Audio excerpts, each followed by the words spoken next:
Hello guys, welcome back to my channel literature corner. ഇന്ന് നമ്മൾ നോക്കാൻ പോകുന്നത് ഓ വെസ്റ്റേൺ വിൻഡ് എന്നൊരു പോയാണ്. ഈ പോയത്തിൻ്റെ ഓഥർ ആരാണെന്ന് നമുക്കറിയില്ല, അനോണമസ് ആണ്. നമുക്കിനി ഈ പോയത്തിൻ്റെ ലൈൻ ബൈ ലൈൻ എക്സ്പ്ലനേഷൻ നോക്കാം. O western wind, when will thou blow?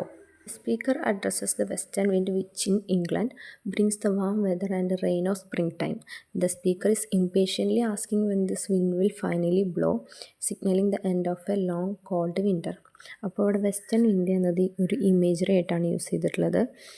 ഇവിടെ പടിഞ്ഞാറൻ കാറ്റിനോട് സംസാരിക്കുകയാണ് നമ്മുടെ കവി. വസന്തകാലത്തിൻ്റെ തുടക്കത്തിൽ നല്ല ചൂടും മഴയൊക്കെ കൊണ്ടുവരെ ഈ ഒരു western വിൻഡാണ്.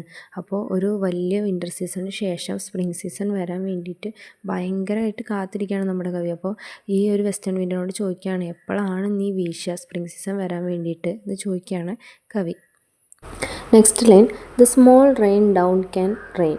The speaker is wishing for the small rain to fall. This gentle rain is essential because it brings life back to nature, helps plants grow and officially ends the harsh winter.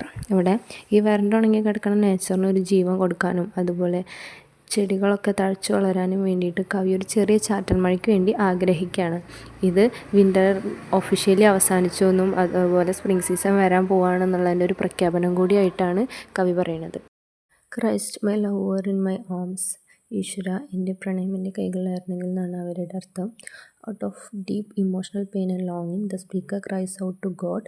They passionately wish that their beloved was right there with them, held tightly in their arms.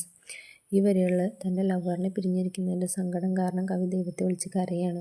കൂടാതെ അവരെ കൂടെ കൂട്ടാനും നെഞ്ചോട് ചേർത്ത് പിടിക്കാനുള്ള അയാളുടെ ഒരു ഡീപ്പായിട്ടുള്ള ഒരു ആഗ്രഹത്തെയാണ് ഇവിടെ കാണിക്കുന്നത്. And I in my bed again. The speaker wishes to be back home, safe and comfortable in their own bed, reunited with the person they love. It highlights their current loneliness and physical separation from both home and comfort.